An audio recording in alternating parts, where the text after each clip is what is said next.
সিদ্দিক আকবরের জমানা খলিফাতুল মুসলিমিন আবু বকর সিদ্দিক রাদিয়াল্লাহু তাআলা আনহুর জমানার কথা বলতেছে। রে আল্লাহর গোলাম, একটু মনোযোগ দিয়ে কথাগুলি শোনো। সিদ্দিক আকবরের কাছে রোম সম্রাট চিঠি পাঠাইল সন্ধি করার জন্য সিদ্দিক আকবর তিনি 100 জন সাহাবী পাঠালেন, মুজাহিদ পাঠালেন রোম সম্রাটের কাছে। তখনকার সময়ে বিশ্বের পরাশক্তি ছিল রোম আর পারস্য। রোম সম্রাট হেরাক্লিয়াসের কাছে সিদ্দিক আকবর তিনি 100 জন মুজাহিদ পাঠালেন সন্ধির জন্য।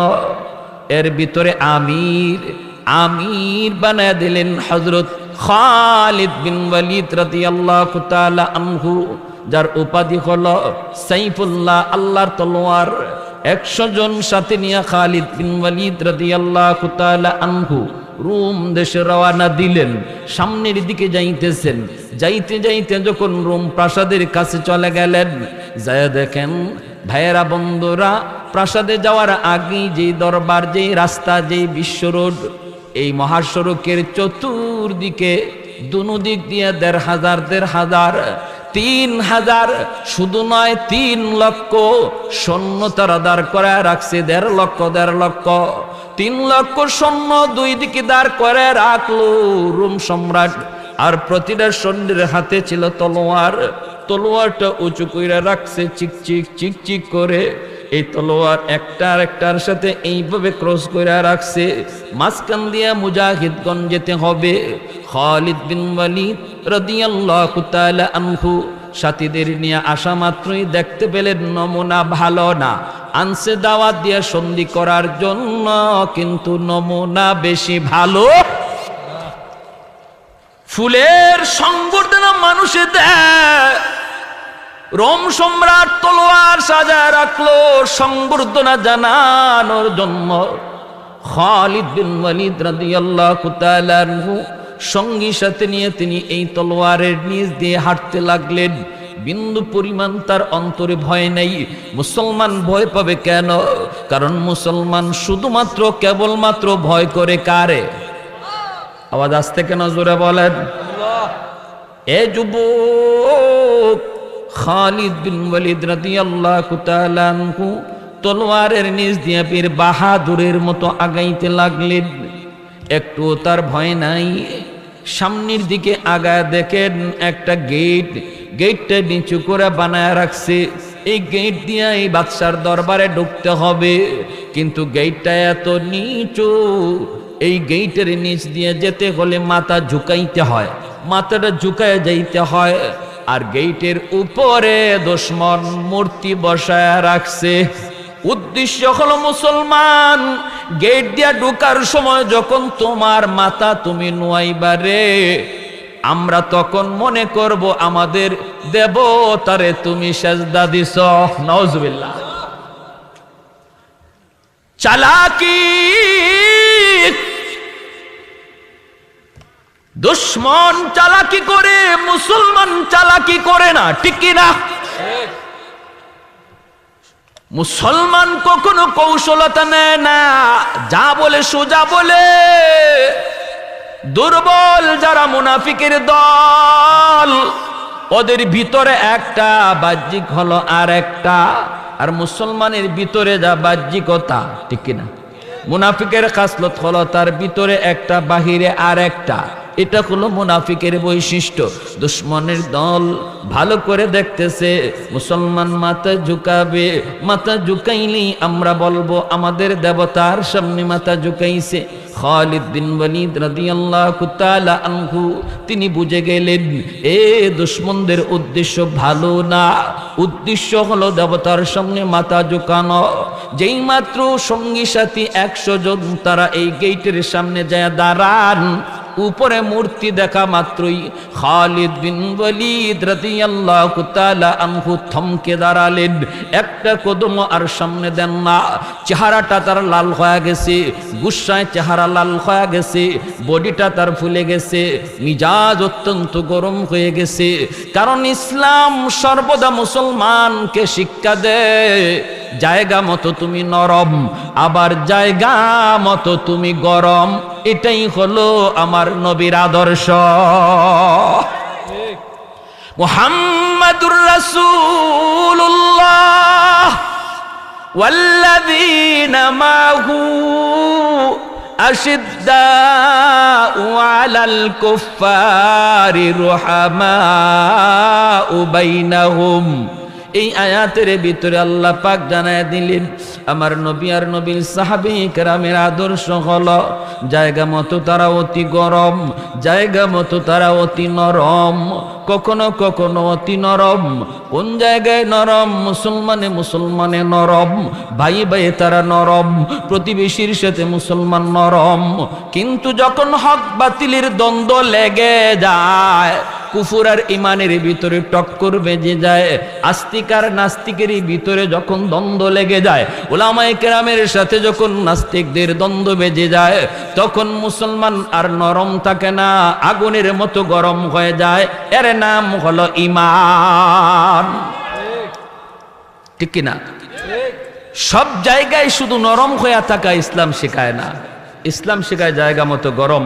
খালিদ বিন ওয়ালিদ রাদিয়াল্লাহু তাআলা আনহু ওই জায়গায় যাইয়েই তিনি গরম হয়ে গেলেন, দুশমনকে ডাক দিলেন, এইদিকে আসো, মূর্তি তোমরা ভাঙবা নাকি আমি ভাঙবো? আল্লাহু আকবার। আওয়াজ আসতে কেন? জোরে কোন। গেটের উপরে মূর্তি তোমরা ভাঙবা নাকি আমরা ভাঙবো? কয় কেন?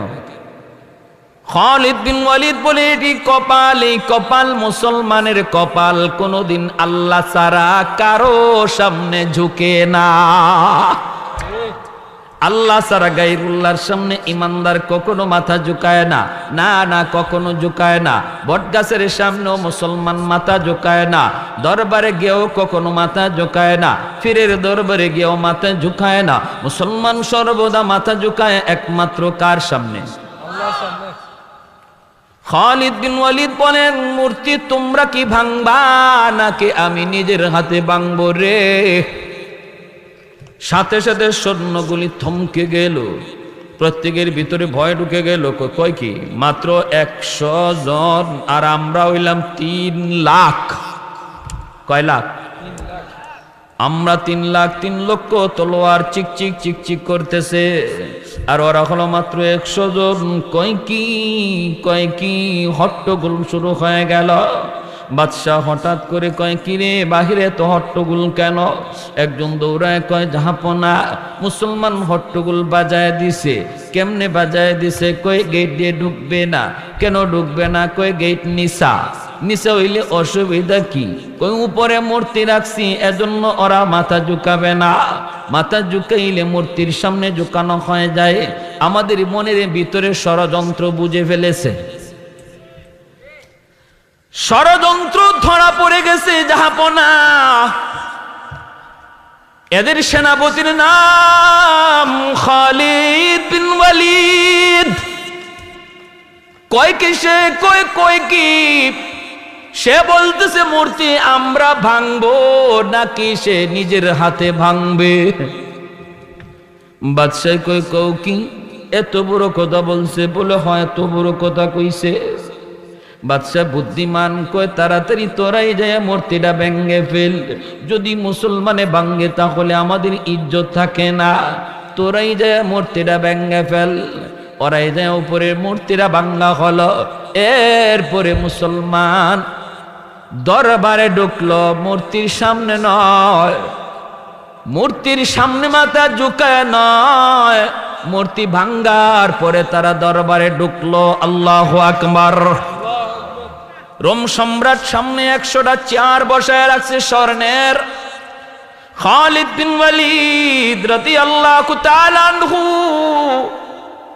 রোম সম্রাটের কাছে যা বসবেন, দেখেন স্বর্ণের চেয়ার বানায় রাখছে। 100টা স্বর্ণের চেয়ার। খালিদ বিন ওয়ালিদ রাদিয়াল্লাহু তাআলা আনহু যাইয়ে তিনি লাথি মাইরা স্বর্ণের চেয়ারটা ভেঙে ফেলেছেন। আল্লাহু আকবার জোরে বলেন। সাথী সঙ্গীরাও এইবার লাথি মিয়া ভেঙে ফেলেছে। 100টা চেয়ার মুহূর্তের ভিতরে ভেঙে ফেলা দেওয়া হয়েছে। বাদশাহ শুধু তামসা দেখতেছে, তারা শুধু তামসা দেখতেছে। করে কি, মুসলমান কেমন কলিজা লইয়া আইছে, মুসলমানের ভিতরে এত সাহস, মুসলমান এত সাহসী, তারা শুধু ভয়ে কাঁপতেছে। খালিদ বিন ওয়ালিদ চারটা ভেঙে ফেলেছে। রোম সম্রাট কই রে খালিদ, চারগুলি তুমি কেন ভাঙছো? খালিদ বিন ওয়ালিদ বলতেছেন, আমার মায়ার নবী তিনি শিক্ষা দিয়েছেন মুসলমান পুরুষের জন্য স্বর্ণ ব্যবহার করা হারাম। আল্লাহু আকবার। মুসলমান যদি মুসলমানি বজায় রেখা স্বর্ণ ব্যবহার না করে দুনিয়ায়, আল্লাহ তাকে জান্নাতে স্বর্ণের অলংকার পরাবে। দুনিয়াতে যেই পুরুষ অলংকার স্বর্ণের আংটি পরবে, স্বর্ণের চেন পরবে রে যুবক, ভালো করে মনে রাখো, জান্নাতে তুমি স্বর্ণের আংটি পাবা না, জান্নাতি অলংকার আল্লাহ তোমাকে দিবে না, তোমার কপালে জান্নাতি কোনো অলংকার আসবে না। দুনিয়াতে যারা এই অলংকার থেকে মুক্ত ছিল, আল্লাহ তাদেরকে জান্নাতি অলংকার পড়াবে।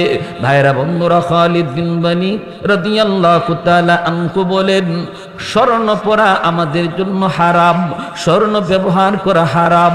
3টা কবিরা গুনাহ আছে এমন, যেই 3টা কবিরা গুনাহ অল টাইম আমল নামায় লেখা হয়, 24 ঘন্টা এই কবিরা গুনাহ লেখা হয়। 1 নাম্বার হলো স্বর্ণের কোনো বস্তু পরা, স্বর্ণের কোনো আংটি, স্বর্ণের কোনো চেইন যদি কোনো পুরুষ পরে, ঘুমায় থাকলেও তার আমল নামায় কবিরা গুনাহ, খাইতে বসলেও তার আমল নামায় কবিরা গুনাহ, সর্বহালতে তার আমল নামায় কবিরা গুনাহ জারি হয়ে যায় যদি স্বর্ণের কোনো অলংকার পড়ে, স্বর্ণের কোনো বস্তু তার গায়ে পড়া থাকে। 2 নম্বর হলো যদি কোনো পুরুষ দাড়ি ছাটে, দাড়ি কাটে, দাড়ি ছাটে অথবা দাড়ি কেউ কাটে, 1 মুষ্টির কম যদি কেউ দাড়ি কাটে, দাড়ি ছাটে রে যুবক, দাইমি কবিরা গুনাহ আমল নামায় লেখা হয়। খাইতে বসলেও তার আমল নামায় কবিরা গুনাহ লেখা, ঘুমাইতেছে তবুও তার আমল নামায় কবিরা গুনাহ লেখা, দাড়ি কাটার গুনাহ, দাড়ি ছাটার গুনাহ তার লেখা থাকে, নামাজ পড়তেছে যুবক এরপরও তার দাড়ি কাটার গুনাহ লেখা থাকে। 3 নম্বর আরেকটা দাইমি কবিরা গুনাহ হলো টাকনুর নিচে কাপড় পরা, প্যান্ট পরা। টাকনুর নিচে কোনো পুরুষ যদি কাপড় পরে, এই কাপড় পরা অবস্থায় তার আমল নামায় দাইমি কবিরা গুনাহ লেখা হয়।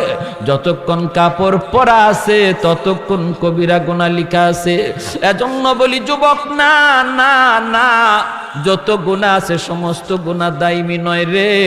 জিনা করলেও তার কবিরা গুনাহ দাইমি লেখা হয় না, কিন্তু এই 3টা গুনাহ তার আমল নামায় দাইমি ভাবে লেখা হয়, দাইমি। হযরত খালিদ বিন ওয়ালিদ রাদিয়াল্লাহু তাআলা আনহু তখন বলেন, স্বর্ণ ব্যবহার হারাম, এজন্য লাথি মেরে ভেঙে ফেলেছি। সাথে সাথে তাদেরকে অন্য 100টা চেয়ার দেওয়া হলো।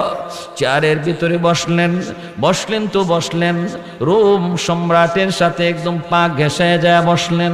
রোম সম্রাট ডাক দিয়ে কয়, খালিদ এইভাবে কেন বসছো? পায়ের উপরে পা উঠাইয়া এইভাবে তলোয়ারটারে আঙ্গুলের মধ্যে লইয়া বাহাদুরি দেখাইয়া তিনি বসলেন। দুশ্মনের সামনে মুসলমানের বাহাদুরি দেখানোটাও ইবাদত। দুশ্মনের সামনে বাহাদুরি দেখানো, জোরে বলেন, পার উপরে পা, তলোয়ার আঙ্গুলের মধ্যে ঘুরাইয়া বীর বাহাদুরের মতো বিশ্ব পরাশক্তি রোম, ওই রোম সম্রাটের সামনে তিনি এমন ভাবে তিনি বসলেন। রোম সম্রাট ডাক দিয়ে কই রে খালিদ এইভাবে কেন বসছো? উনি কয়, আমার বুঝে বাজেই বইছি। ঠিক আছে, বুঝে বাজে বইছো তো ভালো কথা, এবার তুমি বলো কেন, তোমার বুঝটা কি? খালিদ বিন ওয়ালিদ কয়, সন্ধি যদি আমার মন মতো হয় তাহলে মানব, সন্ধি যদি মন মতো না হয় তাহলে এখানেই ব্যবস্থা করে নিব। রোম সম্রাট কই, কি তোমার মন মতো চায় তুমি তাহলে বলো, সন্ধি কেমনে হলে তুমি রাজি? খালিদ বিন ওয়ালিদ বলেন, আমার প্রস্তাব হলো তোমরা সবাই কালেমা পড়ে মুসলমান হয়ে যাও। রোম সম্রাট কয় এটা কেমন করে কথা, সবাই কালেমা পড়ে মুসলমান হলে সন্ধির দরকার কি, তোমার এখানে আনার দরকারই বা কি, আর কোনো প্রস্তাব আসেনি? খালিদ বিন ওয়ালিদ বলে দ্বিতীয় একটা প্রস্তাব আছে, ক্ষমতা তুমি ছেড়ে দাও, ট্যাক্স দিয়া দিয়া তুমি চলবা, আর রোম শাসন হবে মদিনা থেকে। আল্লাহু আকবার। খলিফাতুল মুসলিমিন আমিরুল মুমিনিন আবু বকর সিদ্দিক রাদিয়াল্লাহু তাআলা আনহুর শাসনে রোম চলবে রে, আর তোমরা ট্যাক্স দিয়ে দিয়ে চলবা। এই কথা বলতে রোম সম্রাট কয় এটাও তো সম্ভব না, এটা কেমনে হয়, এটাও সম্ভব না, একটু হুশে ঘুষে কথা কও। বাহিরে কিন্তু 3 লক্ষ সৈন্য তলোয়ার দেখে আসছনি। এই কথা বলতে খালিদ বিন ওয়ালিদ তিনি সাথে সাথে তলোয়ারটা রোম সম্রাটের ঘাড়ে ধরলেন।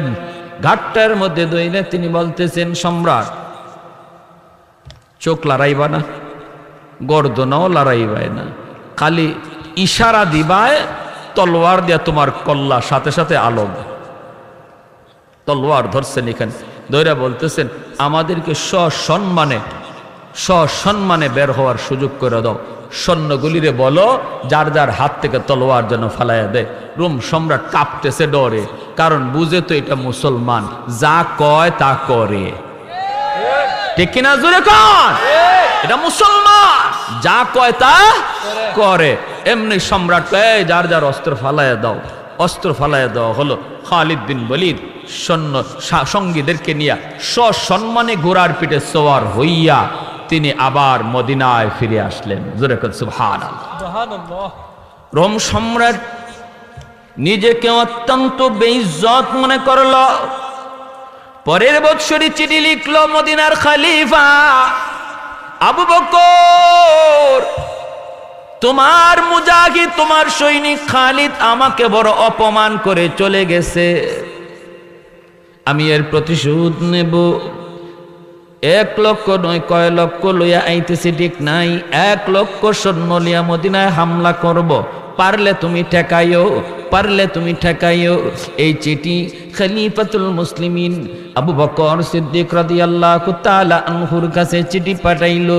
খলিফাতুল মুসলিমিন আমিরুল মুমিনিন আবু বকর সিদ্দিক রাদিয়াল্লাহু তাআলা আনহু তিনি চিঠি পাওয়া মাত্রই সাথে সাথে সাহাবায়ে কেরামদেরকে নিয়া, সঙ্গী সাথীদের নিয়ে তিনি পরামর্শে বসে গেলেন। জরুরি পরামর্শ ডাকা হলো। মুসলমান মোকাবেলা করার জন্য প্রস্তুতি নেয়, মোকাবেলা করার জন্য প্রস্তুতি নেয়।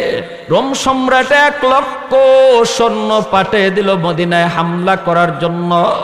লোহিত সাগরের পার দিয়া ওরা মদিনার দিকে আগাইতেছে।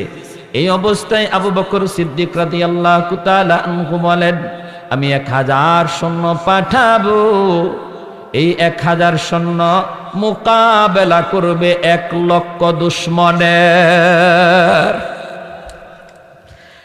সেনাপতি নিযুক্ত করলেন খালিদ। ও খালিদ, তোমাকে এই সেনাপতি নিযুক্ত করলাম। খালিদ বিন ওয়ালিদ রাদিয়াল্লাহু তাআলা আনহু সেনাপতি নিযুক্ত হইয়া তিনি রওনা দিয়া দিলেন মদিনা থেকে। রে যুবক, দুশমন হলো 1 লক্ষ, মুসলমান মাত্র 1000। রওনা দিয়ে দিলেন। আবু বকর সিদ্দিক রাদিয়াল্লাহু তাআলা আনহু দোয়া করে পাঠায় দিলেন।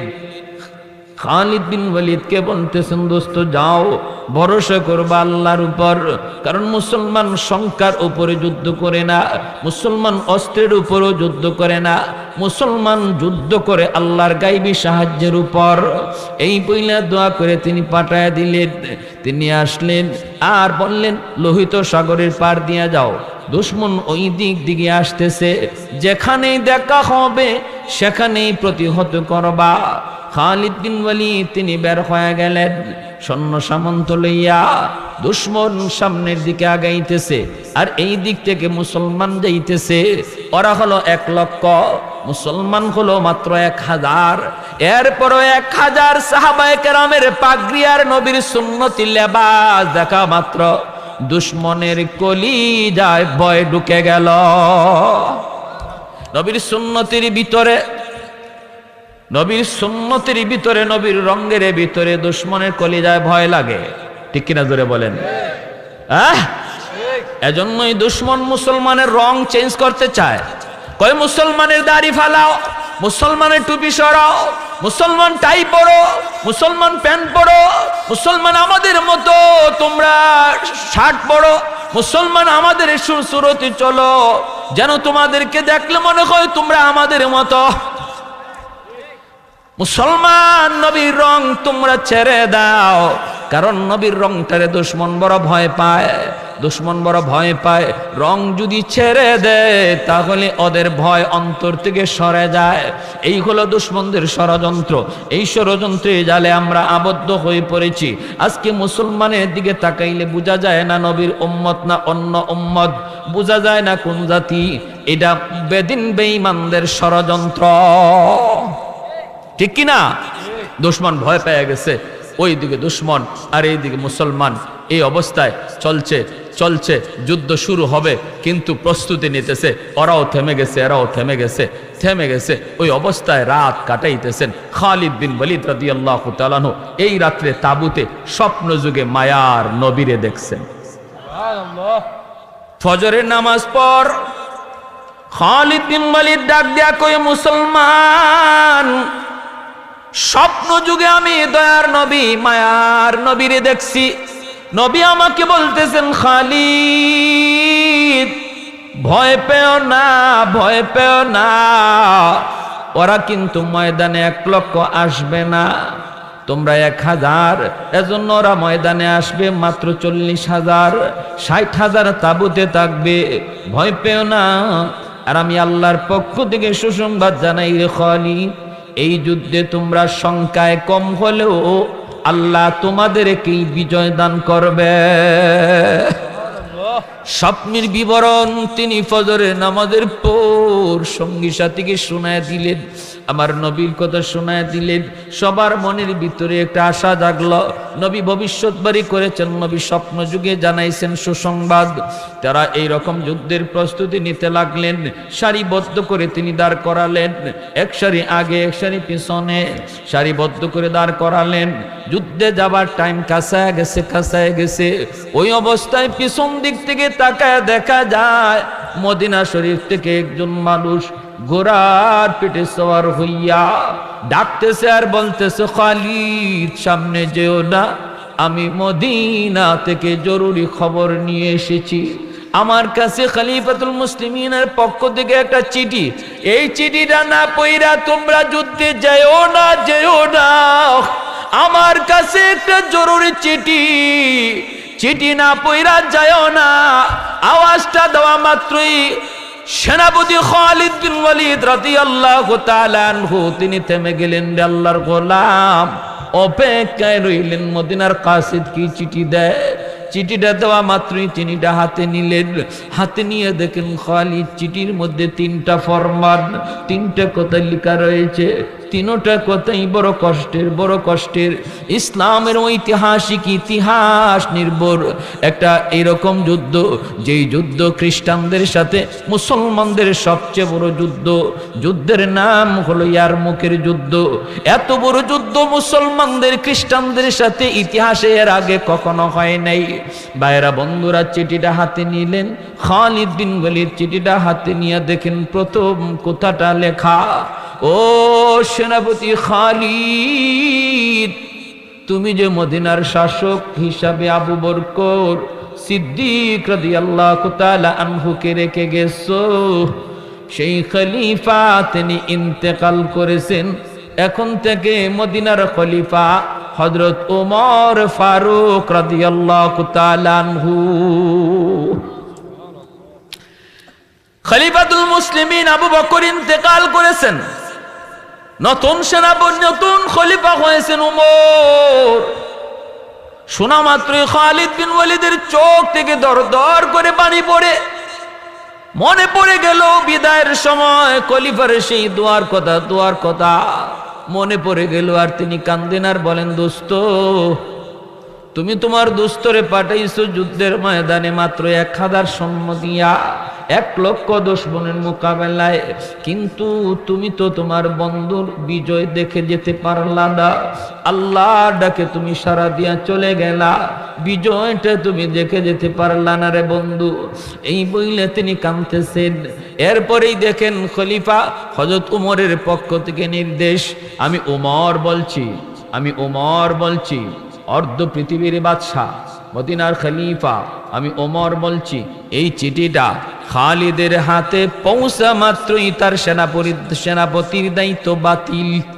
এই যুদ্ধের সেনাপতি হবে আবু উবায়দা ইবনুল জাররাহ, আর খালিদ হবে সাধারণ একজন সৈন্য। সুবহানাল্লাহ। এই সিদ্ধান্তটা খালিদ বিন ওয়ালিদ রাদিয়াল্লাহু তাআলা আনহু তিনি হাসি মুখে মেনে নিয়েছেন, সেনাপতির পদ থেকে নিচে নেমে গেছেন। কিন্তু সাধারণ মুজাহিদ যারা ছিলেন তারা মেনে নিতে পারতেছিলেন না। প্রত্যেকের মনের ভিতরে আশা ছিল খালিদ বিন ওয়ালিদ যেন সেনাপতি থাকে, কারণ খালিদ বিন ওয়ালিদের পরাজিত হওয়ার কোনো ইতিহাস নাই। সুবহানাল্লাহ।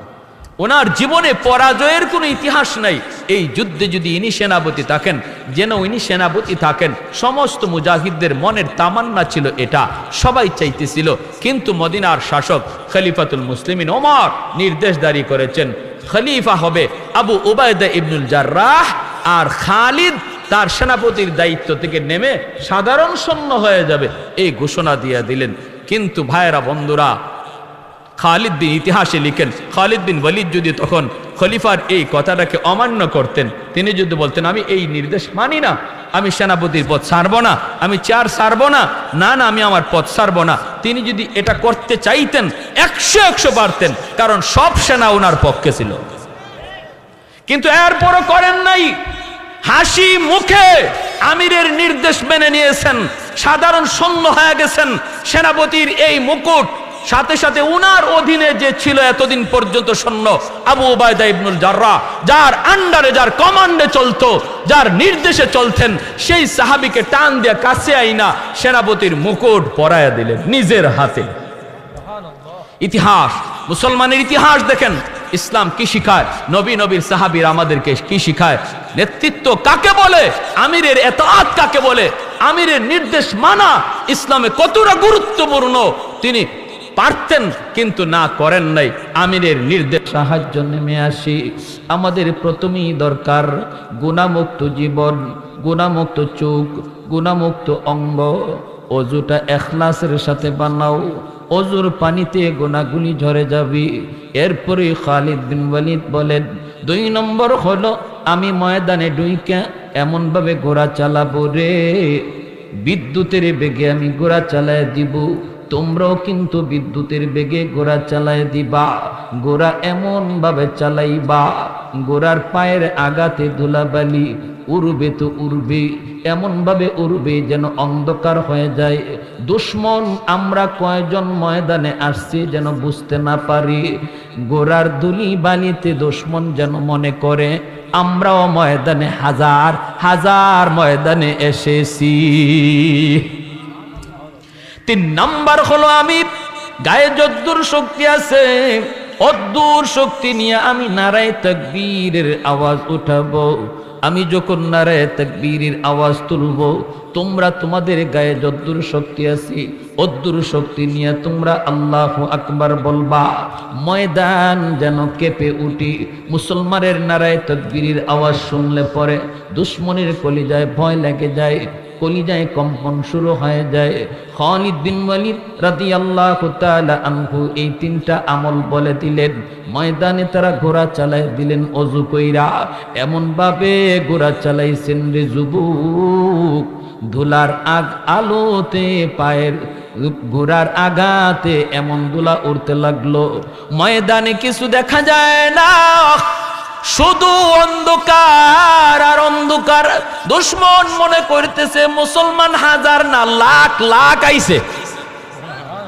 আল্লাহু আকবার জোরে কয়, যেই পরিমাণে ধুলাবালি দেখা যায়, কে কইছে মুসলমান 1000, মনে হয় লাখ লাখ। অন্তরের ভিতরে ভয় ঢুকাই দিছে কে? আর একটু জোরে বলেন কে? আল্লাহ অন্তরের ভিতরে ভয় ঢুকায় দিলেন।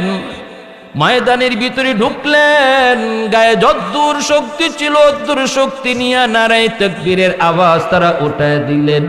এমন ভাবে নারায়ে তাকবীরের আওয়াজ উঠলো, গোটা ময়দান কাঁপতে শুরু হলো, কাঁপতে শুরু হলো। দুশমনের উপরে খালিদ বিন ওয়ালিদ আগে দিয়ে হামলা করলেন। আল্লাহ পাক রব্বুল আলামিন ওই দিন খালিদ বিন ওয়ালিদ রাদিয়াল্লাহু তাআলা আনহুর হাতের তলোয়ারকে আল্লাহ পাক 300 হাত লম্বা বানায় দিছিলেন। এক একটা তলোয়ার গোরানি দেন, এক একবার তলোয়ার গোরানি দেন, শত শত দুশমনের কল্লা জমিনে পড়ে যায়। একবার গোরানিতেই শত শত দুশমনের কল্লা জমিনে পড়ে যায়। তুমুল বেগে যুদ্ধ শুরু হয়ে গেল। আল্লাহর গাইবী মদদ নামে আসলো, আল্লাহর গাইবী মদদ নামে আসলো। বাইরা বন্ধুরা, যুদ্ধ চলছে। যারা ছিল 60,000 ময়দানে তামা তামা হয়ে গেছি। কারো মাথায় কল্লা নাই, দেহ থেকে 60,000-এর কল্লা জমিনে পড়ে গেছি। তাবুর ভিতরে যারা ছিল 1,40,000, ওরাও সাহায্যের জন্য ময়দানে নেমে আসলো। খালিদ বিন ওয়ালিদের তলোয়ারের সামনে টিকতে পারে না। ভাইরা বন্ধুরা, এইভাবে 2 লক্ষ দুশমন খতম হয়ে গেল। যুদ্ধ শুরু হয়েছে সকাল থেকে, দুপুর গড়ায় গেল, সূর্য হেলে পড়লো, লাল হয়ে গেল, যুদ্ধ খতম হয়ে গেল। মুসলমানের বিজয়। খালিদ বিন ওয়ালিদের হাতে আল্লাহ পাক বিজয় দান করলেন। ওইদিকে বাইরা মুসলমান যারা তাবুর মধ্যে অপেক্ষায় ছিল, সূর্য লাল। আবু উবাইদা ইবনুল জাররাহ রাদিয়াল্লাহু তাআলা আনহু তখন সাথীদেরকে ডাক দিয়ে বলেন, বন্ধুরা দেখো, আর ময়দান থেকে ঘোড়ার আওয়াজ শোনা যায় না, আর ময়দানে যুদ্ধের আওয়াজ শোনা যায় না, তলোয়ারের ঝনঝনানির শব্দ শোনা যায় না, ঘোড়ার হেনহেনানি শব্দ শোনা যায় না। মনে হয় আমার বন্ধু খালিদ শহীদ হয়ে গেছে, মনে হয় মুসলমান শহীদ হয়ে গেছে। আমরা আর অপেক্ষায় থেকে লাভ নাই, চলো আমাদের ময়দানে চলো। এই বইলা তারা ময়দানে নামলেন যুদ্ধ করার জন্য। কিন্তু আবু উবাইদা ইবনুল জাররাহ রাদিয়াল্লাহু তাআলা আনহু তিনি সাথীদের নিয়ে ময়দানে